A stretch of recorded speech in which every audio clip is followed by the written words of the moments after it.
دلی کی جامع مسجد ایک وقت وہ تھا، ایک دور وہ تھا جس دور میں یہ جامع مسجد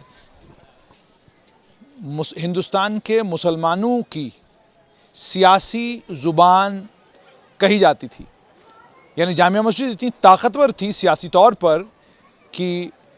ہندوستان میں مسلمان کیا سوچتا ہے، کس طریقے سے سوچتا ہے، سیاسی طور پر کس جماعت کے ساتھ مسلمان ہوگا، کس جماعت کے ساتھ مسلمان نہیں ہوگا، یہ تمام چیزیں جامع مسجد میں طے ہوا کرتی تھی.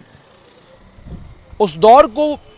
گزرے اب لگ بھگ 20 سال ہو چکے ہیں. اب 20 سال کے بعد حالات یہ ہیں کہ اب جامع مسجد سے جو سیاست ہوا کرتی تھی، اب وہ سیاست نہ تو اتنی طاقتور ہے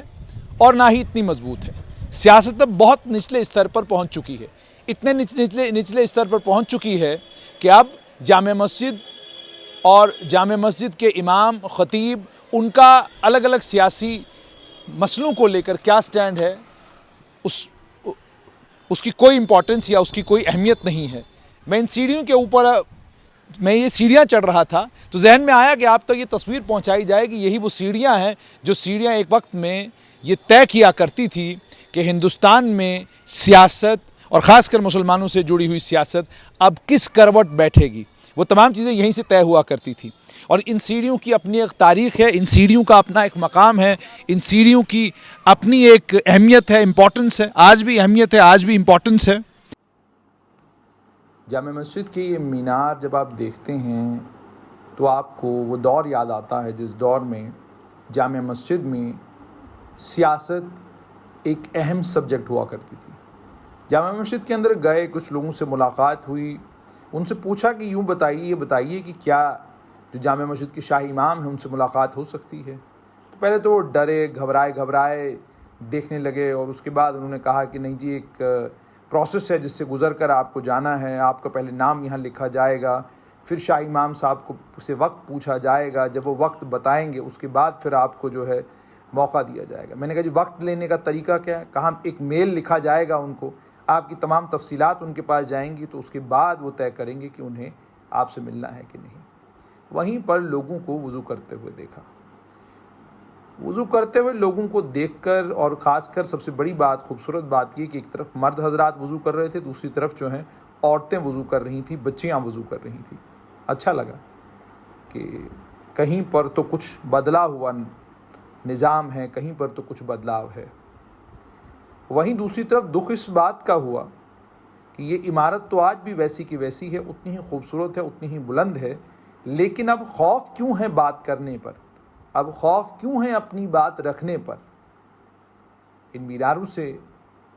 آج آپ کو یہ کہا جاتا ہے کہ آپ مینار کے اوپر چڑھ جائیے اور مینار کی اونچائی سے آپ پوری دلی دیکھ سکتے ہیں، لیکن اس کے لیے آپ کو تھوڑے بہت پیسے دینے ہوں گے. مسجد کا نظام کیا کہیں ایسا ہوتا ہے؟ چلیے، میں مسجد کے نظام کو لے کر اور کچھ کہنا نہیں چاہتا ہوں، لیکن مسجد کے اندر جا کر بھی یہ احساس ہوا کہ سیرگاہ جیسا ماحول ہے،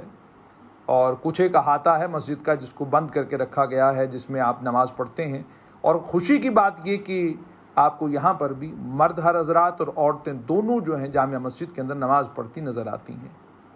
بہت کچھ معاشرے میں بدل رہا ہے، یہ بدلے ہوئے معاشرے کی عکاسی کر رہا ہے، لیکن وہیں سیاسی طور پر خاموشی اور یہ پروسیسز کا بہانہ کر کے مائک سے اور میڈیا سے جو امام صاحب بچتے ہیں وہ حیران کرتا ہے آپ کو. شاید آج کل کے اس ماحول میں جہاں آپ زبان سے جو کلمہ نکالتے ہیں فوراً نیشنل ٹی وی کی ڈیبیٹ بنتا ہے، اسی ڈیبیٹ کو دھیان میں رکھتے ہوئے یہ خاموشی اختیار کرتے ہیں. لیکن اس کے بیچ میں یہ بات بتانا ضروری ہے کہ یہ در و دیوار اتنے خوبصورت ہیں، اور یہ بھی ہے کہ بہت ساری جگہوں پر no tourist are allowed beyond this point جو لکھا گیا ہے وہ بتاتا ہے کہ اس کے آگے جو ہے مسجد کا احاطہ ہے، جبکہ حقیقت یہ ہے یہ جامع مسجد ہے، اور اس جامع مسجد کا کوئی بھی کونا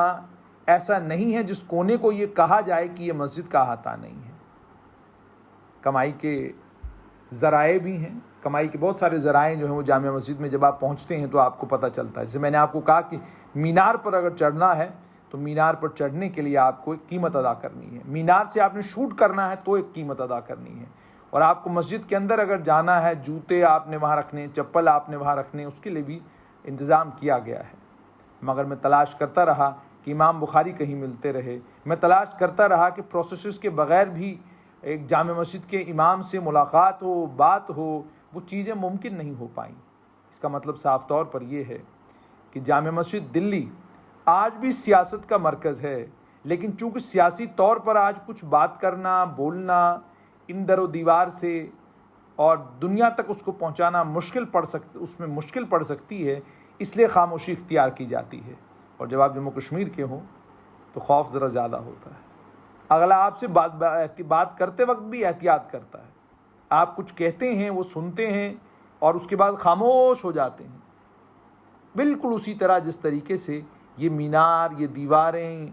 اور یہ ساری کی ساری جو نقاشی ہے خاموش ہے۔ آج اب جب ان سیڑھیوں سے اوپر چڑھتے ہیں تو اوپر جا کر آپ کو جوتے اتارنے ہیں، اس کے بعد آپ کو مسجد کے احاطے میں جانے کی اجازت دی جاتی ہے۔ حالانکہ اس کو لے کر بھی بہت سارے لوگوں نے اعتراض کیا، انہوں نے یہ کہا کہ جب آپ اجازت دیتے ہیں اندر جو تماشے ہوتے ہیں وہ تماشے نہیں ہونے چاہیے، یہ مسجد ہے، خدا کا گھر ہے، یہاں عبادت ہوتی ہے، تو عبادت خانے میں ان تمام چیزوں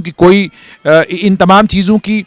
کوئی جگہ نہیں ہے۔ یہ تمام باتیں بھی ہو رہی ہیں، لیکن اس کے باوجود آج بھی جب آپ دلی آتے ہیں، پرانی دلی آتے ہیں، اور جو ہی آپ جامع مسجد کی طرف آتے ہیں، یہ سیڑھیاں آپ کو یہ یاد کراتی ہیں کہ تاریخ میں ایک دور وہ بھی تھا جس دور میں جامع مسجد یہ طے کیا کرتی تھی کہ ہندوستان کی سیاست میں مسلمان کس طرف جائے گا۔